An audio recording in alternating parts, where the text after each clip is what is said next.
তোমরা যারা এই বছরে টেস্ট পেপার সলভ করছো অর্থাৎ এবিটি এর টেস্ট পেপার সলভ করছো তারা নিশ্চয়ই জানো যে 25 পৃষ্ঠাতে মানে 25 পেজে একটা ভয়েস চেঞ্জ দিয়েছে, একটা ন্যারেশন চেঞ্জ দিয়েছে, আর একটা হচ্ছে কম্প্যারিজন অফ ডিগ্রি দিয়েছে।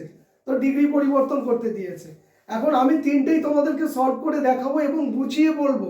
তো তাই জন্য ভিডিওটা একটু লেন্দি হতে পারে, তোমরা মন দিয়ে শুনবে, তাহলে দেখবে এই ক্যাটাগরির যদি অন্য কোনো ভয়েস চেঞ্জ বা ন্যারেশন চেঞ্জ বা মনে করো কম্প্যারিজন অফ ডিগ্রি যদি পড়ে তাহলে তুমি সহজেই সেটা সলভ করতে পারবে। চলো আমরা কথা না বাড়িয়ে কাজ শুরু করি। দেখো প্রথমটাই দেওয়া আছে কি যে does she sing a song, এটা ভয়েস চেঞ্জ করতে দিয়েছে, ঠিক আছে। আমরা প্রথমে ভাববো যে এই ডাজ শব্দটা নেই, ক্লিয়ার। যদি নেই ভাবি আর এখানে যদি আমরা এই জিজ্ঞাসা চিহ্নটা নেই ভাবি তাহলে পড়ে থাকে দেখো সি সিং এ সং, তাই না। তাহলে দেখো এখানে সাবজেক্ট পার্ট পাচ্ছি, এখানে ভার্ব পার্ট পাচ্ছি, আর এখানে অবজেক্ট পার্ট পাচ্ছি। ভয়েস চেঞ্জের নিয়ম অনুযায়ী আমাদের কি করতে হয়, প্রথমে অবজেক্টকে সাবজেক্ট করতে হয়। তাহলে আমরা এ সংটাকে এদিকে নিয়ে চলে এলাম, তাহলে অবজেক্ট সাবজেক্ট হয়ে গেল।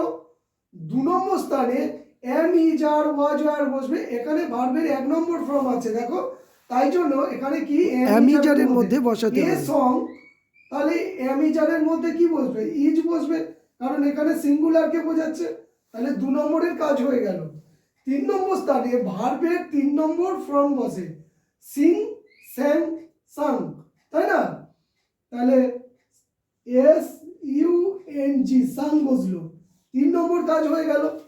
4 নম্বরে একটা বাই বসাতে হয়, তোমরা জানো, তাহলে বাইটা বসিয়ে দিলাম।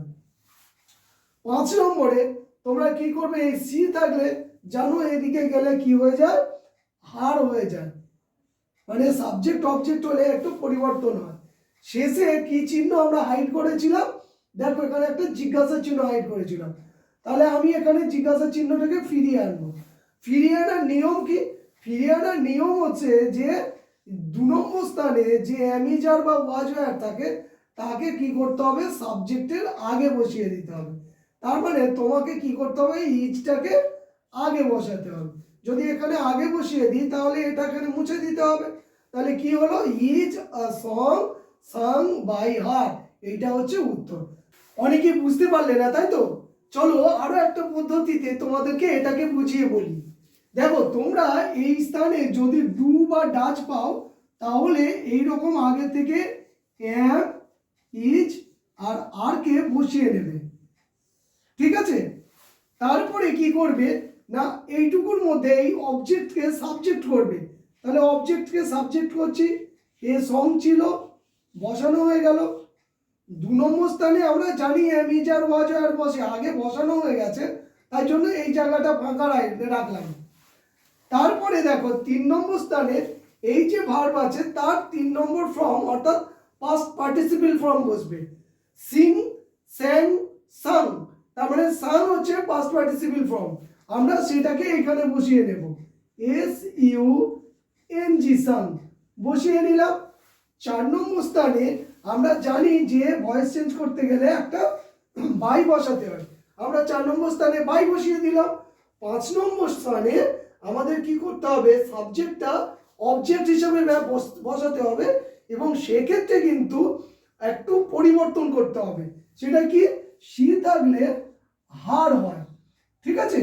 তাহলে সি থাকলে হার হয়, সেটা বসিয়ে দিলাম। তাহলে তোমরা লক্ষ্য করো যে এ সং এখানে নেওয়া হয়ে গেছে, সিং এর জন্য সাং বসানো হয়ে গেছে, সির জন্য হার বসানো হয়ে গেছে, পড়ে থাকে জিজ্ঞাসা চিহ্ন, আমরা এই কোশ্চেন মার্কটাকে বসিয়ে দিলাম। এইবারে কি দেখো যে এই জায়গাটাকে তোমাকে খেয়াল করতে হবে, এটা সাবজেক্ট পার্ট। এই সাবজেক্ট পার্টে লেখা আছে দেখো এ সং, কটা সং, একটা সং। তাহলে অ্যামিজারের মধ্যে একটার জন্য কোনটা বসে, এইটা বসে। আই থাকলে ওটাই এম বসতো, অনেক থাকলে আর বসতো, তাহলে এখানে ইজটা থাকবে। তাহলে ইজ যদি থাকে আমি বাকিগুলোকে মুছে দেব, যদি মুছে দিই তাহলে দেখো পড়ে রইল ইজ, আমি এটাকে ক্যাপিটাল লেটারে করে দেব।